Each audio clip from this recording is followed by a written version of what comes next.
Baba ki jai. Beloved God, help us all to love you more and more and more and more and still yet more till we become worthy of union with you, and help us all to hold fast to Baba's Daman till the very end. Avatar Meher Baba ki jai. జై. Avatar Meher బాబా key జై. ప్రీతం మెహర్ బాబా, నీవు ప్రసాదించిన ప్రవచన సారము గ్రహించవలసిన తీరులో గ్రహించి సదవగాహన చేసుకొని వాటిని మా జీవనములలో ఆపాదించుకొని నిజాయితీతోడను నిర్మల ప్రేమతోడను వాటిని ఆచరించులాగున మా అందరినీ ఆశీర్వదించు. అట్టి ఆచరణీయత జీవన శైలిలో జీవించినట్ల మమ్మలందరినీ అనుగ్రహింపుము. అవతార్ మెహర్ బాబా కి జై. అవతార్ మెహర్ బాబా కి జై. అందరికీ ప్రేమపూర్వక జై బాబాలు. ఈరోజు కూడా మన ప్రీతమ మెహర్ బాబా మనందరికీ సహజీవన కార్యక్రమంలో ఆయనతో పాలు పంచుకునే అవకాశాన్ని ప్రసాదించారు. ఆ పురాణ పురుషునికి, ఆ సర్వోన్నతునికి శత సహస్ర కోటి పాదాభివందనాలను సమర్పించుకుంటూ ఇందులో భాగంగా మనం ప్రవచన సుమ మాలికలను ఇప్పటి వరకు 150 చెప్పుకున్నాము. ఈరోజు బాబా మళ్ళీ 2 ప్రసాదించారు, 151, 152. ఈ 2 ఇప్పుడు మనం గానం చేసుకొని అందులో సాక్ష్యంలోకి ప్రయాణం చేద్దాం. కోరికల పంజరంలో చిక్కుకొని దాటలేక చైతన్యము, కోరికల పంజరంలో చిక్కుకొని దాటలేక చైతన్యము, ఆ పరిధిలోనే ఉంటూ పరిమితమైపోయింది బందీ అయి, ఆ పరిధిలోనే ఉంటూ పరిమితమైపోయింది బందీ అయి. ఇది 151. ఇప్పుడు 152 గానం చేద్దాం. చైతన్య పనితీరుకు హద్దును నిర్ణయిస్తాయి సంస్కారములు, చైతన్య పనితీరుకు హద్దును నిర్ణయిస్తాయి సంస్కారములు, చైతన్య పని విధానం నిర్ణయిస్తుంటాయి కోరికలు, చైతన్య పని విధానం నిర్ణయిస్తుంటాయి కోరికలు. ఇది 152. ఈ రెండింటి యొక్క సమగ్ర సారాంశాన్ని మనం ఇప్పుడు తెలుసుకోవడానికి ప్రయత్నం చేద్దాం.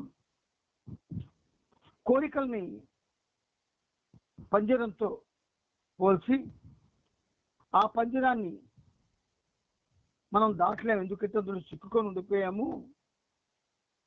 చైతన్యం ఉండిపోయింది, మనం కాదు. మనకట్టా ముందు మన చైతన్యమే ఉండిపోయింది.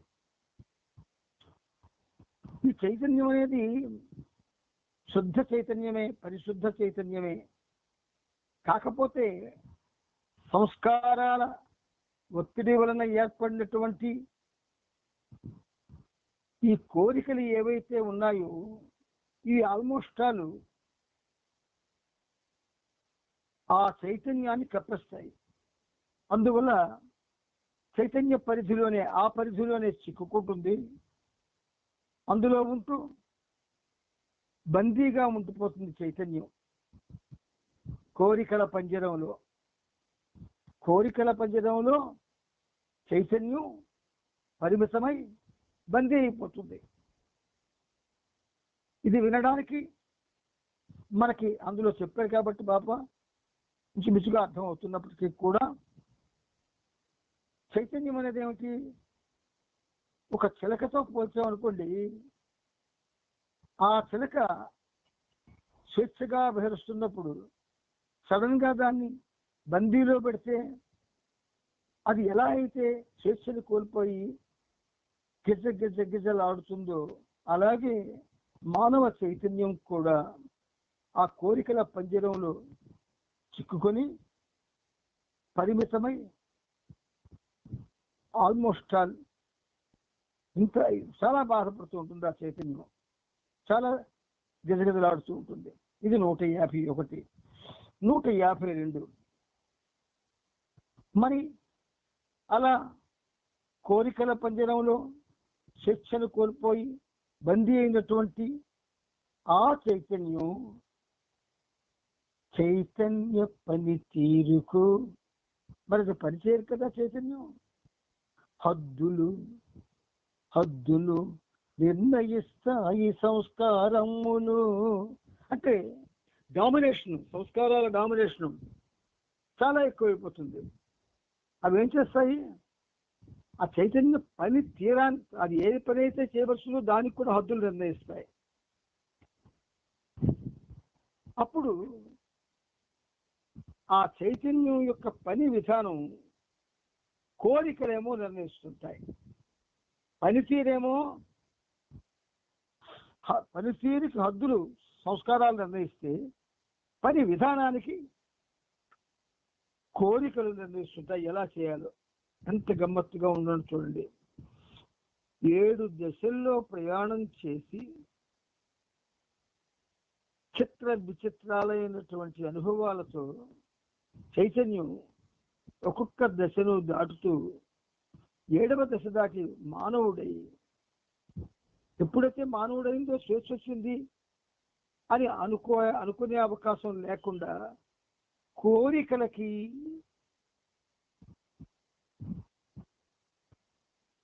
ఒక విధంగా చైతన్యం పని విధానము చైతన్యం రెండు బందీ అయిపోయేది. ఇది మన కంటికి కనిపించకపోయినా మనలో ప్రతి ఒక్కరిలో జరుగుతుంది ఇది. ఎందుకంటే అందరికీ కోరికలు ఉన్నాయి. ఆ కోరికల పంజరంలో ఎప్పుడైతే కోరికలు ఉన్నాయో ఆ పంజరంలోనే ఉంటుంది చైతన్యం. ఏ కోరికల వల్ల పంజరంలో పడిందో ఆ కోరికలు దాని యొక్క పని విధానాన్ని, చైతన్య పని విధానాన్ని కూడా నిర్ణయిస్తాయి. అందుకే బాబా అంటారు, కోరికలు లేకుండా చేసుకోవడానికి మీరు ప్రయత్నించండి. దానికి నా నామస్మరణ మీకు చాలా సహాయం ఇది అనుభవంలో ఖచ్చితంగా సత్యం. ప్రతి నిమిషం కూడా కోరికల ఆ దురదృష్టకరమైనటువంటి ప్రభావానికి లోని అయ్యేటటువంటి చైతన్యం, దానికి స్వేచ్ఛ కావాలి అంటే మానవుడు తన చైతన్యానికి స్వేచ్ఛని కలిగించడం కోసం తాను కోరికల్ని పరిమితం చేసుకోవడానికి ఖచ్చితంగా బాబా నామస్మరణ చేస్తూ ప్రయత్నం చేస్తే ఆ నామస్మరణ ప్రభావం వలన కోరికలు ఖచ్చితంగా నిరోధింపబడతాయి. తెల్లవారి నుంచి రాత్రి పడుకునే వరకు బాబాధ్యాసలో ఉన్న వాళ్ళకి కోరికలు దగ్గరకి రాలేవు. ఎలాంటి కోరికవని? అలాంటి వాళ్ళు ప్రియంగా ప్రేమించేటటువంటి అతి సన్నిహితమైన వాళ్ళు చనిపోయినా కూడా చెల్లించరు. ఇంచేత ఆయన ఆ చనిపోయిన స్త్రీ కానీ పురుషుడు కానీ ఎవరిలో ఉంటాడు? బాబాలో ఉంటాడు. మరి నువ్వు నిరంతరం బాబాతో ఉన్నప్పుడు నీతో ఆయన ఉంటాడు కదా. అటువంటి భావన. కోరికల్ని మనం నిగ్రహించుకోగలిగితే చక్కగా మనం ఈ జన్మలోనే అటువంటి పరిస్థితిని పొందే అవకాశం ఉన్నది. అయితే స్టెప్ బై స్టెప్ చేయాల.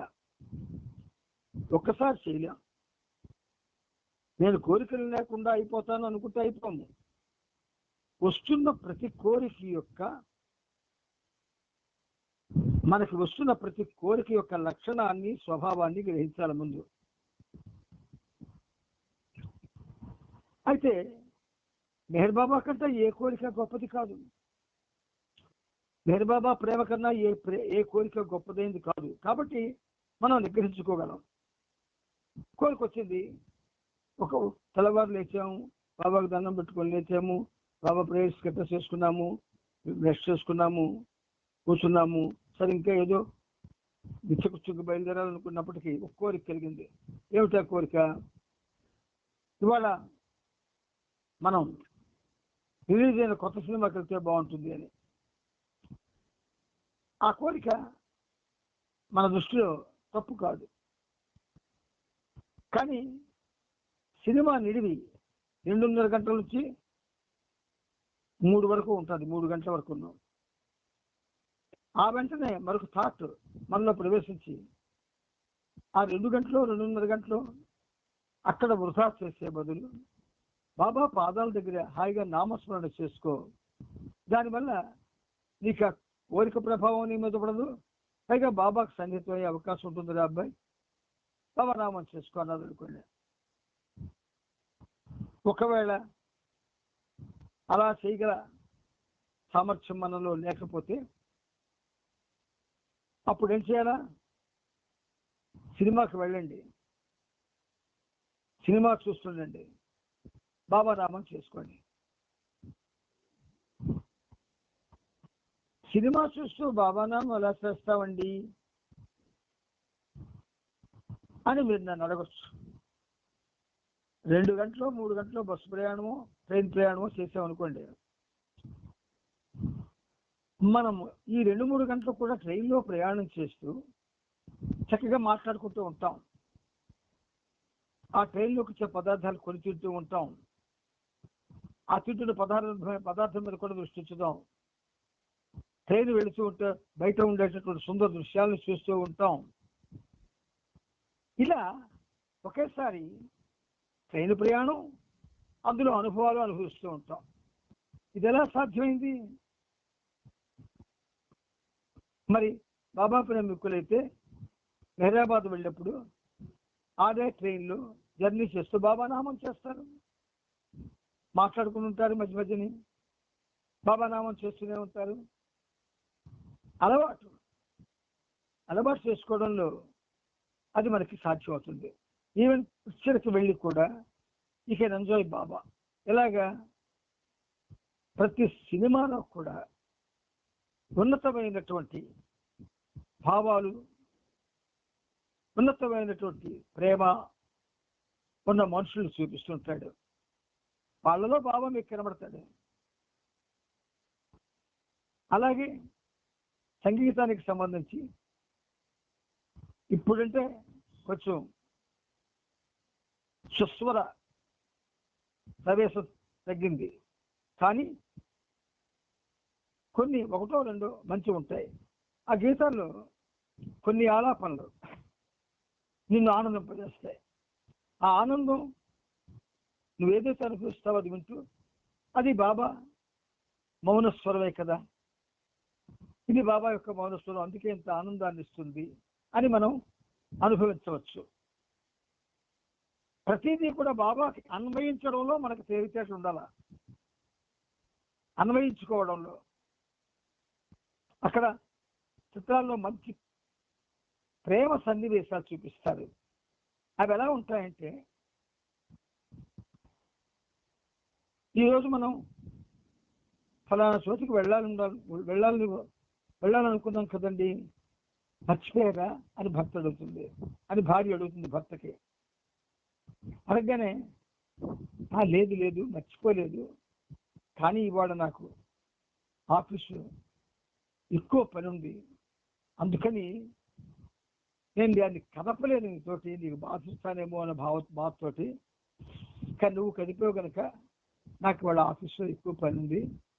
ఈరోజు మనం చేద్దాం అనుకునే కార్యక్రమం మనం బాబా మనకి ఈ విధంగా చేశాడని, ఆయన నిర్ణయం ప్రకారం మనం ఎలా చేసుకుందాం అని మాట్లాడే మాటల్లో బాబా ఎంట్రన్స్ ఉంటుంది.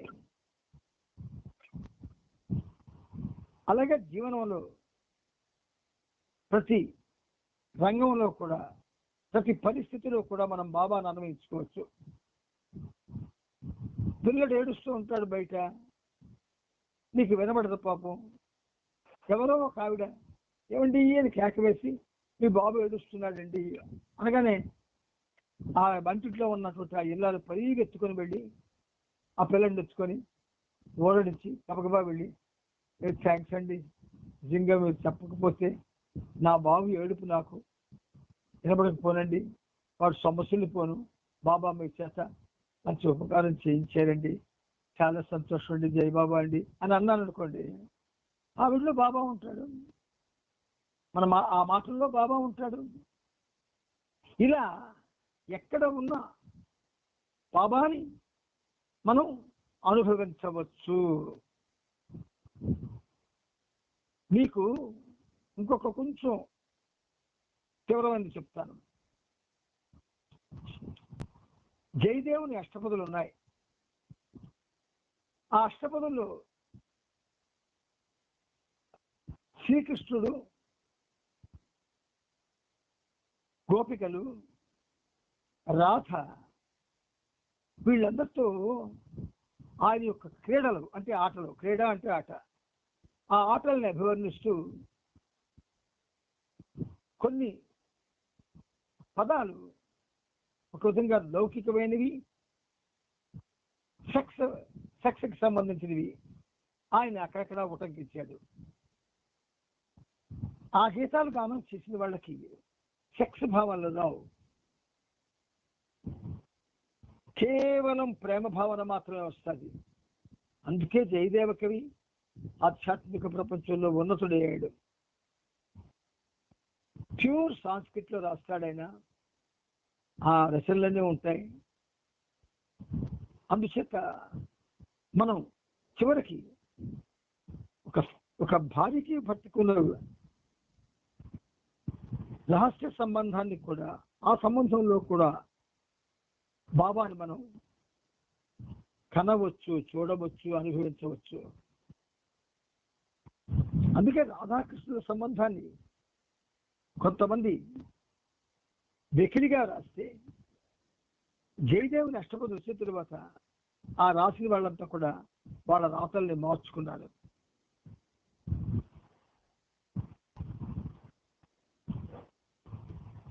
భగవంతుణ్ణి నిరంతరం స్మరిస్తుంటాము అన్నది కూడా కామమే. అది జయదేవుడు చాలా గమ్మత్తుగా చెప్తాడు.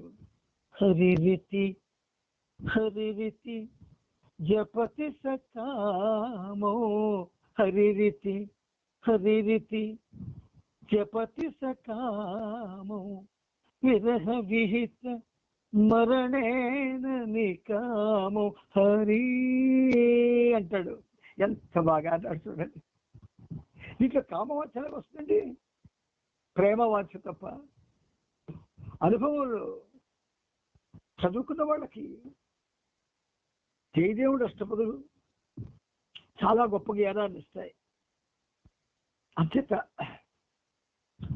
ఎక్కడ ఉన్నా, ఏ పరిస్థితుల్లో ఉన్నా, ఎలా ఉన్నా మనం బాబాని అనుభవించవచ్చు, బాబాతో మనం ఉండవచ్చు, బాబా ప్రేమని మనం పొందవచ్చు. బాబాతో ఉన్నటువంటి ఆ లింక్ 24 గంటలు మనం నిద్రలో కూడా పొందవచ్చు.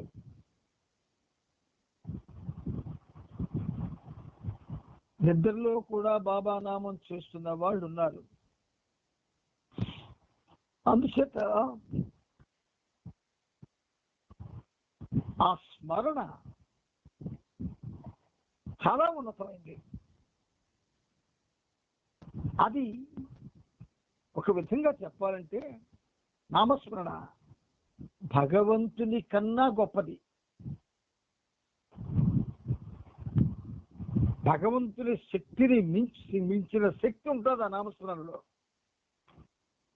దానికి ఉదాహరణ రామ బాణం ఆంజనేయుడి మీద ప్రయోగించబడితే, నేనే ఆయుధాన్ని ధరించను, నీ నామమే నాకు ఆయుధం అని చెప్పి ఆ మారుసాత్మజుడు రామ్ రామ్ అంటే రామబాణం కూడా ఆయన చేయలేకపోయింది.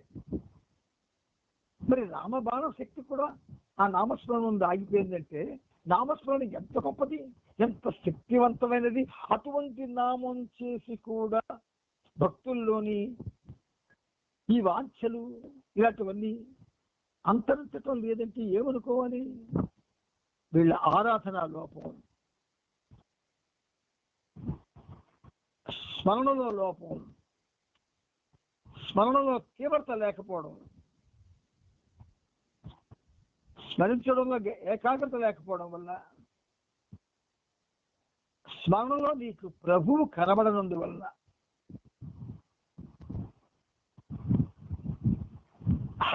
ఆ రాధ అంటే రాధ అంటే ఒక విధంగా చాలా గొప్ప విషయాలు ఇవి. మీకు అసలు జయదేవుడు అష్టపదులు కానీ గానం చేసి వినిపిస్తే భయమరిచిపోతారు.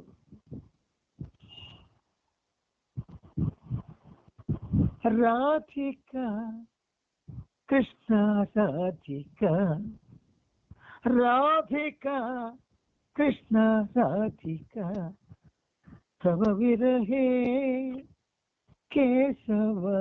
ఎంత అద్భుతంగా అన్నాడండి. నేను ఎవరి విరహంలో ఉన్నా అనుకున్నావు? నీ విరహంలో ఉన్నానయ్యా. అయితే ఇంటి పని ఏదో నా పని చేసుకుంటున్నాను అనుకున్నావేటి? నీ విరహంలో ఉన్నాను అంటే ప్రీతముడికి నువ్వు నేను నీ విరహంలో ఉంటే కూడా నువ్వు పట్టించుకోవా అని అనే పరిస్థితి. అంటే మన యొక్క ఆలోచన ప్రభు యందు విస్తృతం కావాలి, ప్రభు చుట్టూ అల్లుకుపోవాలి, ప్రభుతో పెనవేసుకోవాలి. నీకు తెలియకుండా నీ నోటంట నామస్మరణ నిరంతరం కూడా జరుగుతూ ఉండాలి. ఇలా జరిగినాడు మరో ధ్యాస ఉండదు. మరొక విచిత్రం ఏమిటంటే అలా ఉన్న వాళ్ళకి అంతకుముందు ఫోన్లు చేసి డిస్టర్బ్ చేసిన వాళ్ళు, ఇంటికి వచ్చి డిస్టర్బ్ చేసిన వాళ్ళు రావడం మానేస్తారు, ఫోన్లు చేయడం మానేస్తారు. దానికి పనిముట్టే మీకు ఒక లైవ్ ఎగ్జాంపుల్. ఇదివరకు ఎక్కువగా అందరూ బాబాల వసంతో ఇంటికి వచ్చేవాళ్ళు, చాలా విపరీతంగా వచ్చేవాళ్ళు, చాలా విపరీతంగా బాబా కార్యక్రమాలు ఈ పనిముట్టు కూడా పాల్గొనేది. కానీ ఎప్పుడైతే ప్రభువుకి చేరువలో అనుక్షణం కూడా నామస్మరణ చేస్తూ ఆయనతో ఉండడం ఆయన ఏళ్ల తరబడి అలవాటు చేశాడు, వాళ్ళు వస్తున్న వాళ్ళు నిరోధింపబడ్డారు, కార్యక్రమాలు నిరోధింపబడ్డాయి. ఆయనతోనే నిరంతరం ఉండే పరిస్థితి కల్పించాడు ఆయన. ఒక విధంగా మంచం పట్టేశాడు అని మనం ఏదో జాలితో అంటాం. మంచం ఎవడైనా పట్టిస్తే జాలి మనకు రాకూడదు.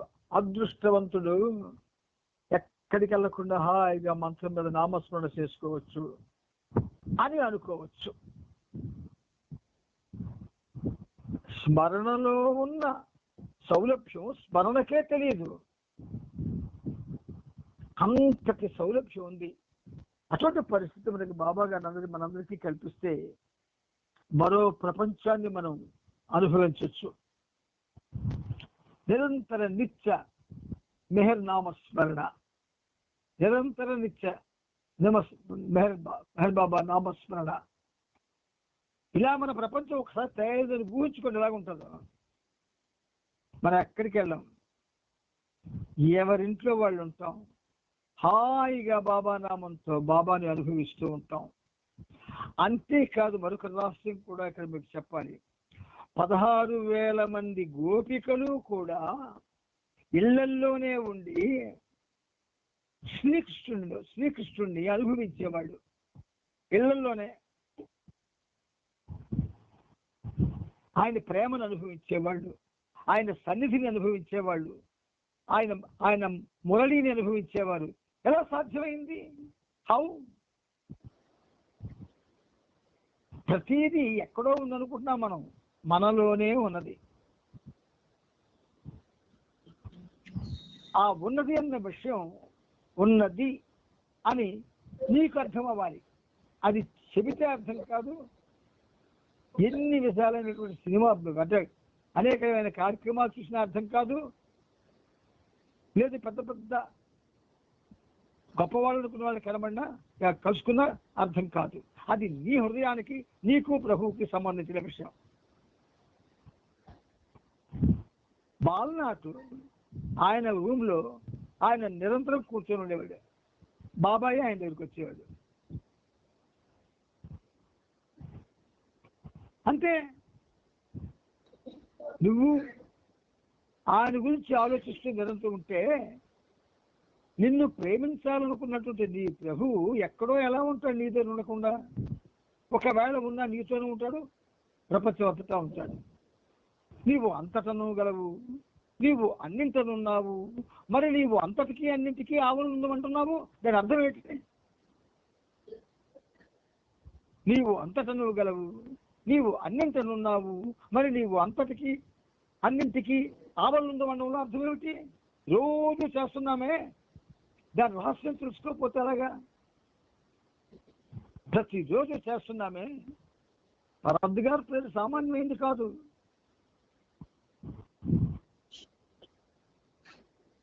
ఈ ప్రపంచంలో అద్భుతం ఏదైనా ఉన్నది అని అంటే పరవర్దిగారు ప్రార్థనే అద్భుతం, మహా అద్భుతం.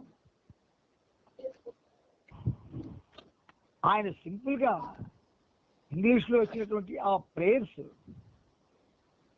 ఆ శబ్దాలు, ఎందుకంటే ఆంగ్ల అక్షరాలు 26 అక్షరాలని బాబా ఎన్నిసార్లు టచ్ చేశాడంటే ఇంత చెప్పడానికి వీలు లేనటువంటి సార్లు, వీలు లేనన్ని సార్లు టచ్ చేశాడు ఇంగ్లీష్ అక్షరాలని అక్షర పలకం మీద. మరి మనకంటే అది ఎంత తరించిపోయా ఒకసారి ఆలోచించండి. ఇంగ్లీష్ అక్షరాలు A to Z వరకును. అదేమో మన డైలీ పనులు నిర్వహించుకోవడానికి, రాసుకోవడానికి ఆ ఇంగ్లీష్ ఉపయోగించుకుంటున్నాం. కానీ ఆ ఇంగ్లీష్ కాదు. Touch of the Avatar, touch of the Avatar, అవతార పురుషుడు యొక్క ఆ స్పర్శను పొందినటువంటి 26 అక్షరాలు. ఆ 26 సామాన్యమైనవి కావు, బీజాక్షరాలు. ప్రతి అక్షరం బీజాక్షరమే, అతి ఉన్నతమైన బీజాక్షరాలు. మరి ఆయన టచ్ చేస్తే ఏ నుంచి జడ్ వరకు ఉన్నవన్నీ కూడా బీజాక్షరాలే, అదొక సబ్జెక్టు. కానీ ఈ టచ్ చేసినందువల్ల దివ్యాక్షరాలు అయిపోయేవి, డివైన్ ఆల్ఫాబెట్స్ అయిపోయేవి. అది మహేష్ బాబా ప్రేమ కూడా తెలుసుకోలేకపోతే ఇంకెవరు తెలుసుకోగలుగుతాడు? అందువల్ల చాలా రహస్యాలు మనకి తెలియాలి. ఆయన తెలియజెప్పగలడు, మరికెవరు తెలియజెప్తారు? అందుచేత నిత్య నిరంతర ప్రభు నామస్మరణ నీ జీవితాన్ని, అది ఏ పరిస్థితుల్లో ఉన్నా, ఏ వయస్సులో ఉన్నా, దాని యొక్క కర్మని, బాబాతో నీకున్నటువంటి ఆ సన్నిహితత్వాన్ని, బాబాని నువ్వు ప్రేమించడానికి కావలసిన వనరుల్ని, ఇవన్నీ నీలో ఆ పర్వదిగారి పేరు ఎస్టాబ్లిష్ చేసేస్తుంది. అందుకే పర్వదిగారి పేరు చేసినప్పుడు మనం అక్కడ మాయ అయిపోవాలి, ఉండకూడదు. అంటే పర్వదిగారి పేరులో మెర్జ్ అయిపోవాలి మనం. కానీ అలా కాదు, నెమ్మదిగా చదవండి, స్లోగా చదవండి, చాలా ఏకాగ్రతతో చదవండి. ఇవి చెప్తారు మనకి. మరి 2 ఉండాలి, అవి సరిపో. ఇవి కాదు చెప్పవలసింది.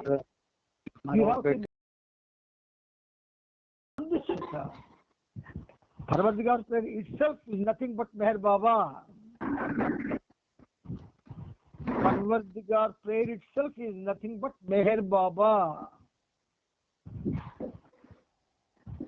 మెహర్ బాబా మనకి ఏ మధువు మధువు ఇవ్వడానికి వచ్చాడో, ప్రేమ మధువు, అది ఆ పేరులోనే ఉంది. ఏ మధువు తాగితే మత్తికిపోతామో ఆ మధువు అక్కడే ఉంది, పరవద్దిగారి ప్రార్థనలోనే. అంచేత శ్రీమిత్రులారా, ఇవాళ కొంచెం ఈ 151, 152 ఈ రెండు కూడా మనకి బాబా ప్రసాదించి ప్రతిరోజు కూడా కొన్ని కొత్త విషయాల్ని మనం ముచ్చటించుకునేటట్లు ఆయన చేస్తున్నాడు. మీరు జాగ్రత్తగా గమనించండి. ఏమిటంటే ప్రవచనాలు ఆయన వచనాలు, అవేవో తయారు చేసినవి కావు. ఆయన వచనాలు, మౌన వాక్కులు, మౌన ధ్వనులు, అందులోనే నిషా ఉంది. నిషా ఎక్కడా లేదు. మైమడిపించేస్తాయి. నువ్వు ఉండకూడదమ్మా, ఒక్కటే చెప్తున్నాను. ప్రేయర్ చేసినా, లేదు ఇంకోటి చేసినా, లేదు ఇంకొకటి చేసినా నువ్వు ఒకడు ఉండకూడదు. బాబా ఏమన్నారు మనకి? నువ్వు లేని చోట నేను ఉంటాను అన్నారు. ఆ ఒక్క చిన్న మాటది. నువ్వు లేని చోట నేను ఉంటాను అన్నాడు ఆయన. మెహర్ బాబా ప్రేమికులు ఈ విషయాన్ని ఒక విధంగా చెప్పాలంటే చాలా తేలిగ్గా తీసుకున్నాడు. నువ్వు ఉన్న చోట ఆయన ఉండడు. ఒక కొన్ని సంవత్సరాలు ఈ విషయంలో చాలా మదన పడవలసి వచ్చింది. కానీ 100 పాళ్ళు సత్యం అది. మనం ఉన్న చోట బాబా ఉండడు. కాబట్టి మనం పోగొట్టుకోవాలా, మనల్ని మనం పోగొట్టుకోవాలా. ఆయన సన్నిధిలో ఆయన పేరు మీద ఏది ఎలా పోగొట్టుకోవాలో చెప్పండి సార్. కదా, మనం ఉండడమే కాదు, మన ఫోటోలు కూడా ఉండాలంట. మనం ఇది కామెంట్ కాదు, నిజం. బాబా సెంటర్లో బాబా సెంటర్లో ఫోటోలు తీసుకోవడం అంటే చెప్పండి. బాబాతోటి ఆలోచించడం అదొక ఆనందం అనమాట. బట్ ఆ ఆనందంలో ఎంత ఒక విధంగా దురదృష్టం ఉంది. నువ్వు ఉంటున్నావు అక్కడ, నువ్వు ఉన్న చోట నేను ఉన్నాను సడైనా.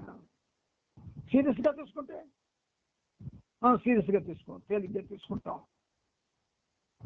ప్రపంచంలో ఉన్నటువంటి భక్తులకి మనకు ఉన్న చాలా మంది ఎవరైతే నోటెడ్ చరిత్రలో నిలిచిపోయిన భక్తులు ఉన్నారో వాళ్ళకి మనకి తేడా ఏమిటంటే వాళ్ళని వాళ్ళు పోగొట్టుకుని దేవుణ్ణి ప్రేమించారు, దేవుణ్ణి ఆరాధించారు.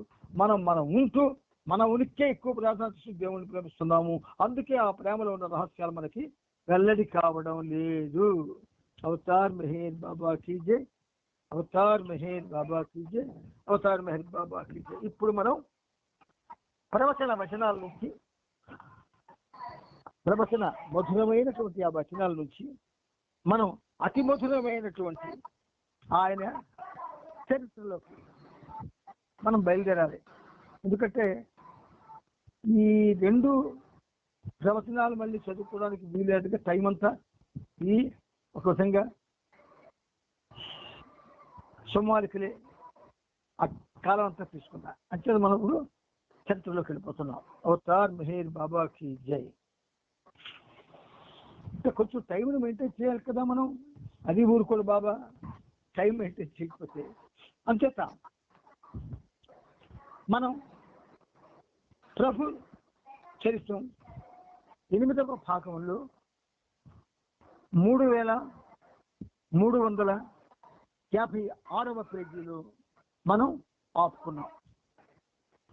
3356వ పేజీలో ఆపుకున్నాం. కొంచెం ముందుకు వెళ్ళడానికి ప్రయత్నం చేద్దాం. ఆ పేజీలో మీదని 1946 డిసెంబర్ 1947 జనవరి మధ్య మహాబలేశ్వర్కి తీసుకొచ్చిన అసలైన మస్తుల్లో కొంతమంది వివరాలు దిగువ ఇవ్వబడ్డాయి అని చదువుకొని మనం ఆపుకున్నాం. ఇప్పుడు కొంచెం ముందుకెళ్దాం. అంటే ఈ మస్తుళ్ళు ఎవరెవరితో అయితే కార్యక్రమం చేశారు వాళ్ళ వివరాలు ఇచ్చారు. దోండీబువా 5వ కూడికలో ఉన్న ఈ జమానీ మస్తును వాయి గ్రామం నుండి తీసుకొచ్చారు. ఇతనిది పసిబిడ్డ మనస్తత్వం. ఇది జ్ఞాపకొచ్చుకోండి.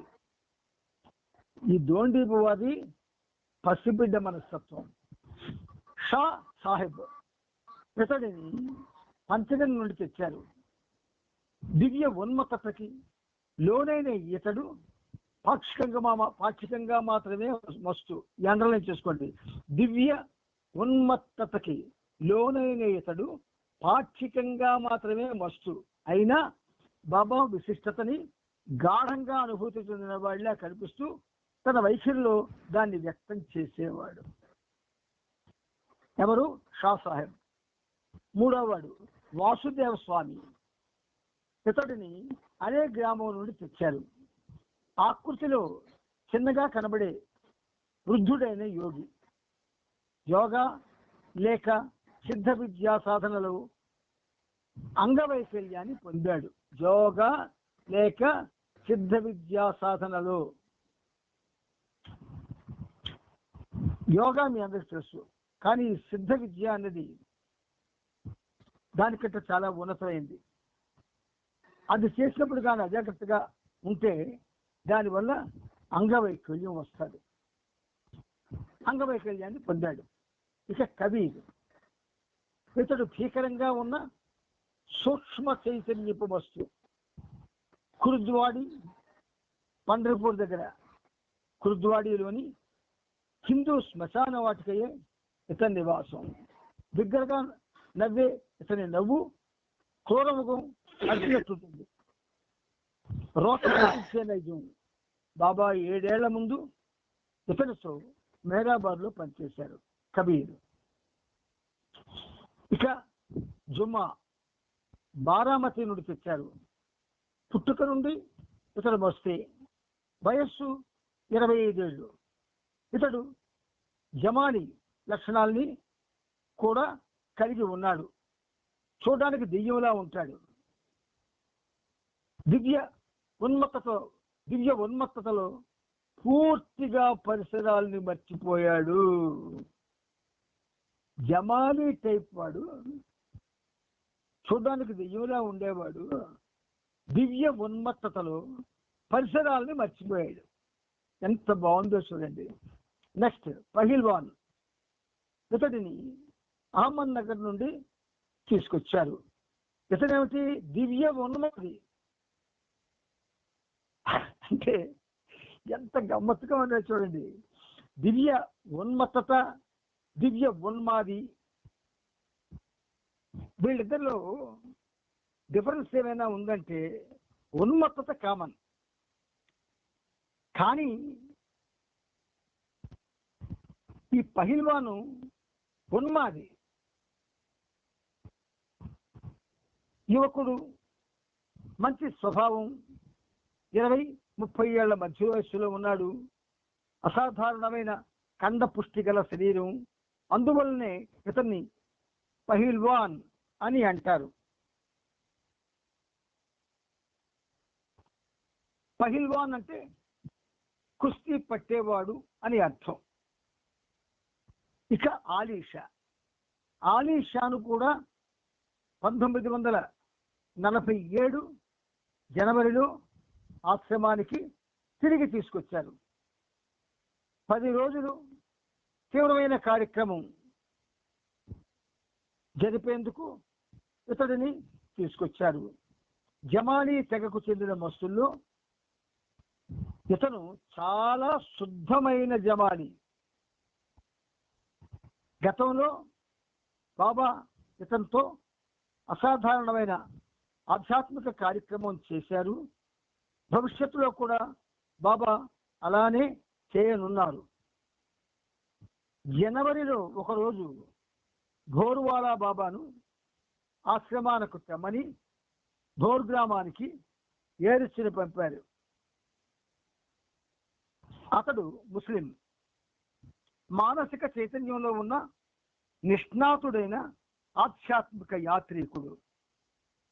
వృద్ధుడైన ఈ బక్కపలసని మస్తుని ఎప్పటిలాగే ఈరిచ్ తన పెద్ద అన్నయ్యను చూసేందుకు తీసుకెళ్తానని చెప్పగా, నీవు నన్ను మీ పెద్దనే దగ్గర కాదు మెహర్ బాబా వద్దకు తీసుకెళ్తున్నావు అని ఏరిచ్ మాటలు సరిదిద్దాడు. మెహర్ బాబా తనలో యావత్తు విశ్వాన్ని నిలుపుకున్నాడు. అతడు అందరికీ గురువు, ప్రతి శిష్యునిలోనూ అధివసించి ఉన్నాడు. ఈ ప్రపంచము, దీనికి పైన ఉన్న ప్రపంచము, దీనికి దిగువ ఉన్న ప్రపంచము అంతా అతడే. అతడు నాలో ఉన్నాడు, ప్రతి ఒక్కరిలోనూ ఉన్నాడు అని భోర్వాలా బాబా ప్రకటించాడు. చూడండి చెప్పారు భోర్వాలా బాబా. అప్పుడు తన్మయత్వంతో ఇలా ఆశ్చర్యాన్ని వెలిబుచ్చారు.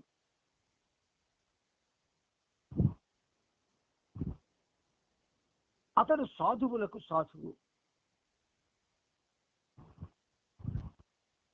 అతడే తాజుద్దీన్ బాబా. ఒక్క చూపుతో యావత్తు భారత ఖండాన్నంతటినీ వీక్షిస్తాడు. ఇది మనకి బస్మతిని బాబా ఊహించుకోవడానికి, ఊహలో బాబాని అనుభవించడానికి అనువుగా వ్రాసినటువంటి పదజాలాలు. అతడు సాధువులకు సాధువు, అతడే తాజుద్దీన్ బాబా. ఒక్క చూపుతో యావత్తు భారత ఖండాన్నంతటినీ వీక్షిస్తాడు.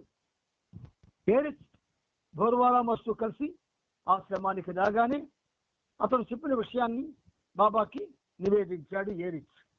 బాబా తన సొంత కారణాల వల్ల తనను గుర్తించిన బస్సుతో పనిచేసేందుకు ఎప్పుడూ ఇష్టపడినందున భోర్వాలాతో కలవకూడదని నిర్ణయించుకొని ఆ మర్నాడు ఉదయం బాబా అతన్ని తిరిగి భోర్ గ్రామంలో వదిలిపెట్టడమని ఆదేశించారు.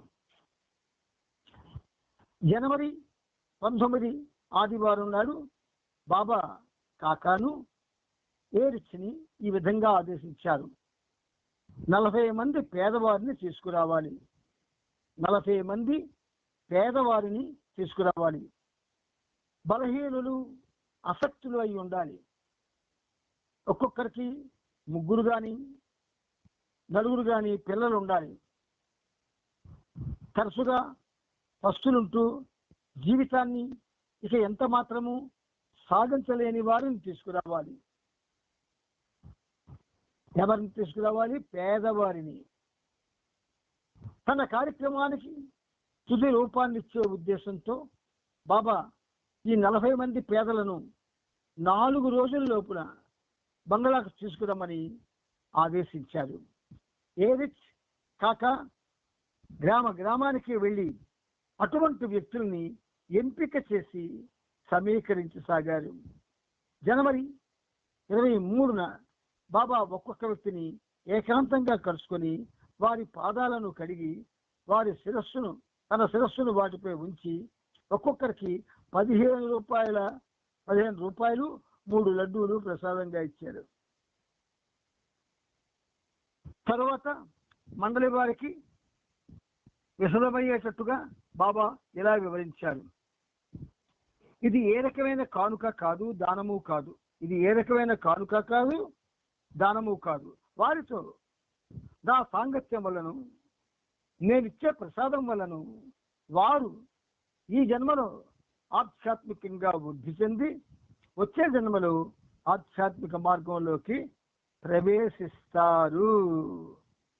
ఎవరు? ఈ పేదవారు. అంటే ఇప్పుడు ఒక కొత్త విషయం నాకు అర్థమైంది. ఎంతమంది పేదవాళ్ళతో అయితే మెహర్ బాబా సాంగత్యం చేశారు, వారికి ఆ సాంగత్యాన్ని ఇచ్చి ప్రసాదం ఇచ్చి ఈ జన్మలో ఆధ్యాత్మికంగా వృద్ధి చెందేటట్లు, వచ్చే జన్మలో ఆధ్యాత్మిక మార్గంలోకి ప్రవేశించేటట్లు ఆశీర్వదించారన్నమాట. భక్తులతోనూ ఉన్మాదులతోనూ అశక్తులతోనూ తన ఈ కార్యక్రమాన్ని ముగించి బాబా మహాబలేశ్వర్ ఆశ్రమాన్ని 1947 జనవరి 28న రద్దు చేశారు. ఆశ్రమాన్ని మూసేసి ఇంచుమించు మొత్తం మస్తుల్ని ఉన్మాదుల్ని పంపించి వేశారు. షా సాహెబ్ వెళ్ళడానికి ఇష్టపడినందున అతన్ని మాత్రం మహాబలేశ్వరంలో ఉంచారు.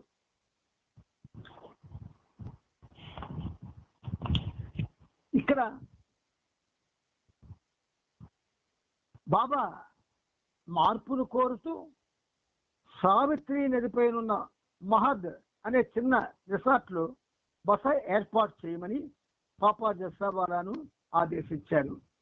బాబా మెహరాను, మణిని ఇంకా మరికొంతమంది స్త్రీలను కొన్ని రోజులు అక్కడ ఉండేందుకు తనతో పాటు తీసుకెళ్లారు. పాప డాక్ బంగ్లాను అద్దెకు తీసుకున్నాడు. ఒకరోజు బాబా కోసం, శ్రీమండలి కోసం మటన్ పులావును తయారు చేయించాడు.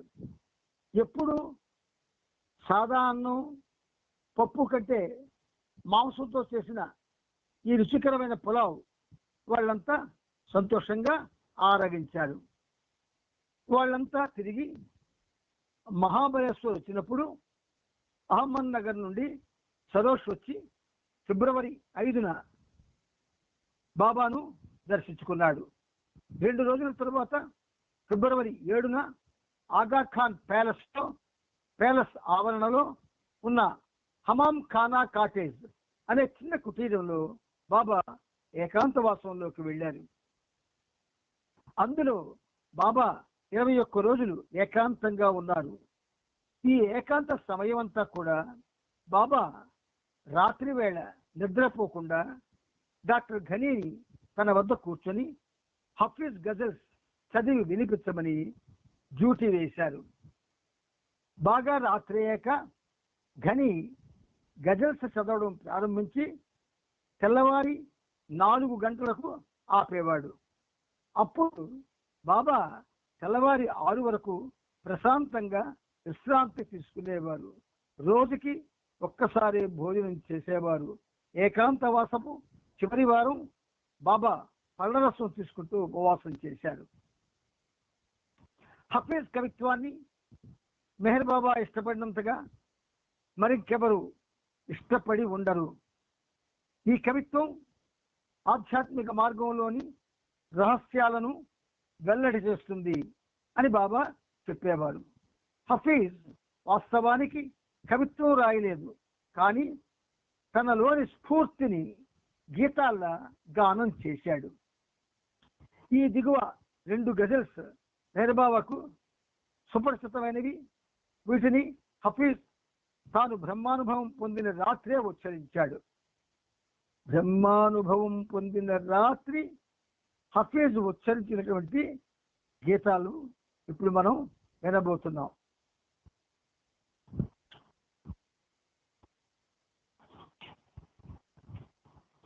ఇప్పుడు చదువుతున్నటువంటి ఈ విషయాలు అంటే ఈ గీతాలు వచనంలో చదివినప్పటికీ కూడా జాగ్రత్తగా వినాలి.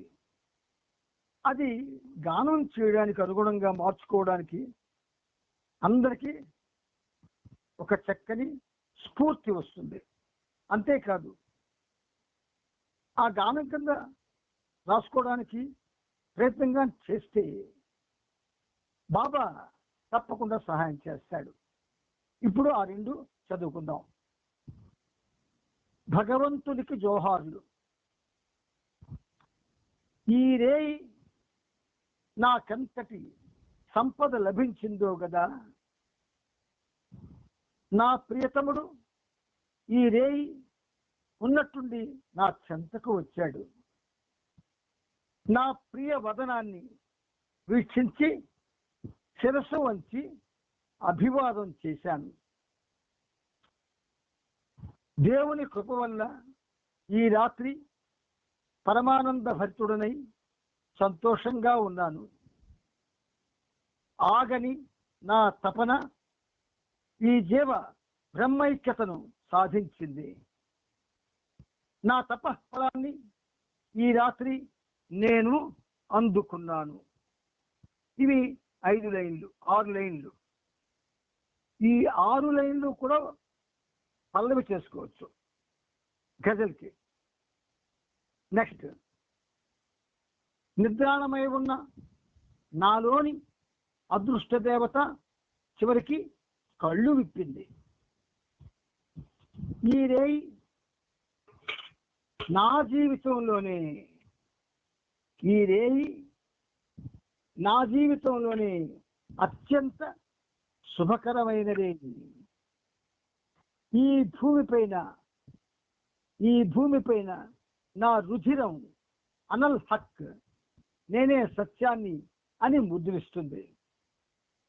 ఒకవేళ మన్సూర్లా నన్ను శిలువ వధించిన నా రక్తం అనల్ హక్ అనే అక్షరాల్ని భూమిపై చిందిస్తుంది. హఫీజ్ ఈ రేయి తాను పొందిన ఈ దివ్య పారవస్యంలో తనని తాను పోగొట్టుకున్న లేదా మరచిపోయిన అనుభవాన్ని పొందుతున్నాడు. సత్యానుభవం లేక పరిపూర్ణత్వాన్ని అనుభవించాక హఫీజ్ తన గురువైన అత్తర్ అనుగ్రహించిన పద్యాన్ని ఇలా పఠించాడు. గత రాత్రి ఇంకా తెల్లవారక ముందు అన్ని బాధల నుండి నాకు విముక్తి లభించింది. శాశ్వత జీవనమనే దివ్య జలం నాకు అందివ్వబడింది. దివ్య పాత్రతో పానం చేశాను. ఈ 3 లైను. 4వ లైను, దివ్యత్వపు వైభవానికి పరవశించాను. 4 లైన్లు. మరొక్కసారి చదువుతాను, వినండి. గత రాత్రి ఇంకా తెల్లవారక ముందు అన్ని బాధల నుండి నాకు విముక్తి లభించింది.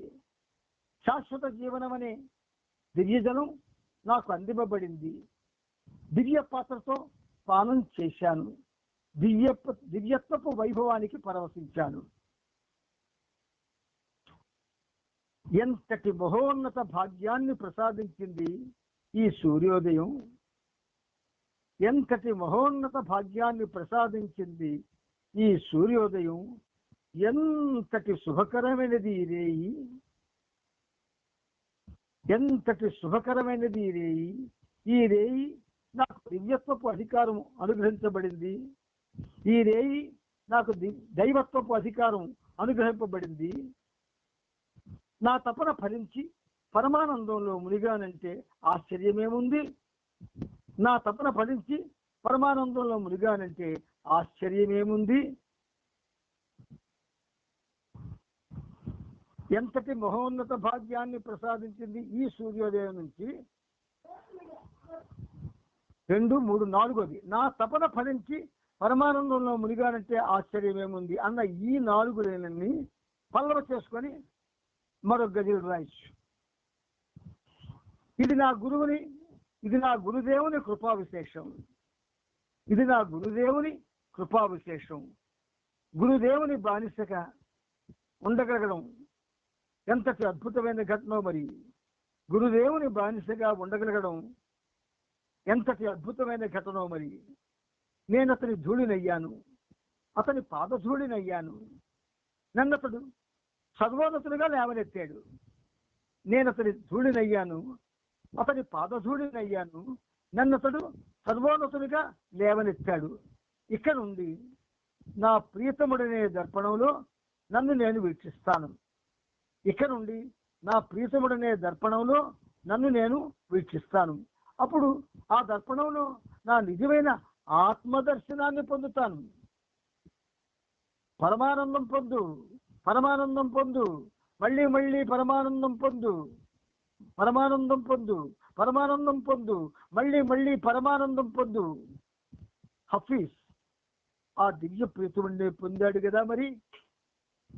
హఫీజ్ ఆ దివ్య ప్రీతముణ్ణే పొందాడు కదా మరి. ఇక్కడికి ఈ గజులు అయ్యేవి. మనం వ్రాయాలి అని సంకల్పించుకున్నప్పుడు పెన్ను పుస్తకం తీయడం వరకే మన బాధ్యత.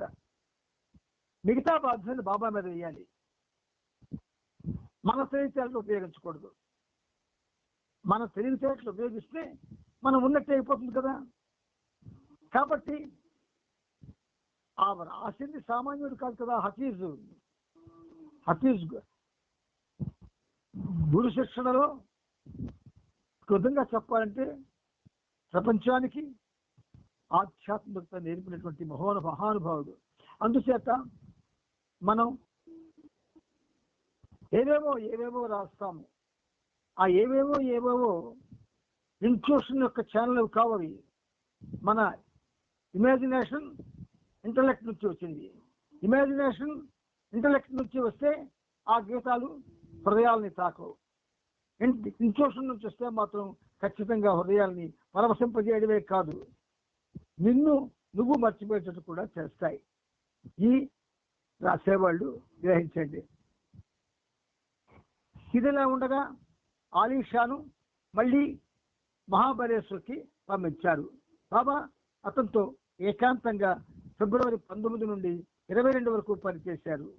ఒక సందర్భంలో బాబా ముందు ఆలీషా నిలబడి ఇలా ఉచ్చరించాడు. అతడు మాట్లాడతాడు. కానీ అతను ఎప్పుడు మాట్లాడతాడో నాకు తెలియదు. అతడు మాట్లాడతాడు కానీ అతను ఎప్పుడు మాట్లాడతాడో నాకు తెలియదు. ఇది పల్లవ చేసుకుంటే బ్రహ్మాండమైన గీతం వస్తుంది. బాబా ఏకాంతవాసం పూర్తయ్యాక కృష్ణనాయన్ను దక్షిణ భారత్లో ఉన్న అతని సొంత ఇంటికి కొన్ని నెలలు ఉండేందుకు పంపించారు. అందువల్ల రాత్రి కాపలా డ్యూటీ పనిని నిర్వహించేందుకు జగన్ను ఎంపిక చేయడమైంది. 1947 మార్చి నెల ప్రారంభంలో నొరీనా ఎలిజబెత్లకు రాసిన ఉత్తరం ద్వారా అమెరికాలోని తన ప్రేమికులకు బాబా ఈ దిగువ సందేశాన్ని పంపారు. నా మౌన విరమణకు ముందు తప్పనిసరిగా సంభవించు విప్లవాత్మకమైన పెనుమార్పుకు ప్రస్తుతం ప్రపంచం అత్యంత చేరువవుతున్నది. విప్లవాత్మకమైన పెనుమార్పుకు ప్రస్తుతం ప్రపంచం అత్యంత చేరువవుతున్నది. ఈ పెనుమార్పు వల్ల మానవ జాతికి అమితమైన దుఃఖం సంభవిస్తుంది. కానీ ఈ దుఃఖమే మానవ హృదయాల్లో ప్రగాఢమైన పరివర్తనను గొలిపేస్తుంది. ఈ దుఃఖమే ప్రపంచాన్ని ప్రక్షాళన చేసి ఒక వినూతనమైన శక్తివంతమైన దశకు నాంది పలుకుతుంది. ఇండియాలో క్రమక్రమంగా మారుతున్న వ్యవస్థ ఫలితంగా నేను కొంతకాలం పాటు ఏకాంతవాసం పాటించవలసి ఉంది. భారతదేశం అంతా పరిభ్రమించి తీవ్రమైన ఆధ్యాత్మిక కార్యక్రమాన్ని నిర్వహించవలసి ఉంది. ఈ కారణం చేత నా అమెరికా ప్రయాణాన్ని 1948 వరకు వాయిదా వేయాలని నిర్ణయించాను. నేను రావడానికి కావలసిన ప్రణాళికల గురించి క్షుణ్ణంగా చర్చించేందుకు నొరీనాను ఎలిజబెత్ను ఇండియా పిలిపించాను. ఎన్నో సంవత్సరాలుగా నన్ను చూడని మీలో చాలామంది పునఃసమాగమానికై ఎంతో ఓపికతో నిరీక్షిస్తున్నారని నాకు తెలుసు. అలాగే మొదటిసారిగా నన్ను కలుసుకుందామని ఎంతో ఆసక్తిగా కుతూహలంతో ఎదురు చూస్తున్న శ్రద్ధాభక్తులు గల వారు ఎంతో మంది ఉన్నారని కూడా నాకు తెలుసు. వియోగభరితమైన ఈ అదనపు సమయాన్ని నా ప్రియమైన మీరంతా ధీరోదాత్తులై ఓర్పుతో భరించాలని కోరుతున్నాను. ఆశాభంగం కలిగినా కూడా ప్రస్తుతం మీరు చేపట్టిన కార్యం నుండి వెనక్కి తగ్గకుండా నా యందు మీకున్న విశ్వాసంలో వెనుకంజ వేయకుండా పట్టుసరలని విధంగా ముందుకు కొనసాగాలని కూడా కోరుతున్నాను. మీరు నిశ్చింతగా ఉండండి, నేను తప్పక వస్తాను. నా భౌతిక సాన్నిధ్యం నుండి ఇటువంటి తాత్కాలిక వియోగం ఏర్పడినా నా వాస్తవ అనంత సాన్నిధ్యం, my real and infinite presence మీతోనే శాశ్వతంగా ఉంటుందన్న విషయాన్ని మీరు ఎప్పుడు గుర్తుంచుకోవాలి. ఇది మెహర్ ప్రభు ఎలిజబెత్ నొరీనాల ద్వారా అమెరికాలో తన ప్రేమికులకు పంపించిన లేఖ. ఏకాంతవాసం నుండి బాబా మార్చి 6వ తేదీన బయటకు వచ్చిన కొన్ని రోజుల తరువాత మెహరా, మణి, మెహరు, కిట్టీలను వెంటబెట్టుకుని బాబా వెంగూర్ల వెళ్ళారు. వాళ్ళను కారులో డాంకిని తీసుకెళ్లాడు. వాళ్ళు వెంగూర్ల డాక్ బంగళాలో 4 రోజులు ఉన్నారు. విష్ణు కూడా వాళ్లతో ఉన్నాడు. బాబా ఉదయం పూట సముద్రంలో స్నానం చేసేందుకు స్త్రీలను అనుమతించారు. బాబా బీచ్లో కూర్చొని వాళ్ళని గమనించేవారు. సాయంకాలం పూట ఆ స్త్రీలు బీచ్లో నడుస్తూ అందమైన గుల్లలు, శంఖాల కోసం వెతికేవారు. ఒకరోజు డాంకిన్ ఇసుకలో బాబా ముఖాన్ని శిల్పంలా చెక్కాడు. దాన్ని చూసేందుకు బాబా స్త్రీలను అక్కడికి తీసుకొచ్చారు. డాంకిన్ మార్చి 8వ తేదీన వస్తు సాంగత్యం కోసం బాబాను కారులో తీసుకెళ్లాడు. అక్కడ బాబా చూసిన వారిలో లాలా అనే వస్తు ఒకడు 5వ భూమికలో ఉన్న తరహా వస్తు శిథిలావస్థలో ఉన్న ఒక కుటీరంలో నివసిస్తున్నాడు. సాధుమూర్తిలా ఉన్న ఈ వృద్ధుడు తిరిగిన గుడ్డలు ధరించి ఉన్నాడు. చేతిలో పొడుగాటి కర్రకుదాన్ని పట్టుకొని ఉన్నాడు. అతనితో సాంగత్యం చేశాక బాబా తిరిగి బసకు చేరుకున్నారు. మర్నాడు మళ్ళీ ఆ వస్తువును చూసేందుకు వెళ్ళి కారులో అతన్ని కాసేపు తిప్పారు. చిన్న పిల్లవానిలా వస్తు చాలా సరదా పడ్డాడు. బాబా 2వసారి జరిపిన ఈ సాంగత్యంలో సంతృష్టి చెందారు. మార్చి 11న బాబా వెంగూర్ల నుండి బెల్గాం వెళ్ళి అక్కడ డాక్ బంగ్లాలో 2 రోజులు ఉన్నారు. బెల్గాంలో కూడా మస్తుల కోసం బాబా డాంకితో కలిసి బయటకు వెళ్ళారు. ఇద్దరు మస్తుల్ని కలుసుకొని వారితో సాంగత్యం జరిపారు. మనం బాబా యొక్క ప్రేమ వలన, కరుణ వలన ఈ ప్రభు చరిత్రం 8వ భాగం మనం కూర్చుంటూ ఉన్నాం. అనేకమైన విషయాలు బాబా మనకి అద్భుతమైనవి అందజేస్తూ ఉన్నారు. ఇది ఆయనకి మన మీద ఉండే ప్రేమకి తార్కాణం. ప్రియమిత్రులారా, ప్రియమైన మెహర్ ప్రభు యొక్క ఆశీస్సులతో మీరు ఏవైతే మనకి ఈ సాంగత్యంలో, సహజీవన సాంగత్యంలో బాబా మనకు చెబుతూ ఉన్నారో వాటిని మళ్ళీ మళ్ళీ మళ్ళీ మనం గుర్తుకు తెచ్చుకుంటూ బాబా నామస్మరణ చేస్తూ ఆయనకి సన్నిహితం కావడానికి ప్రయత్నం చేద్దాం. అవతార్ మెహర్ బాబా की जय, అవతార్ మెహర్ బాబా की जय, అవతార్ మెహర్ బాబా की जय, అవతార్ మెహర్ బాబా की जय.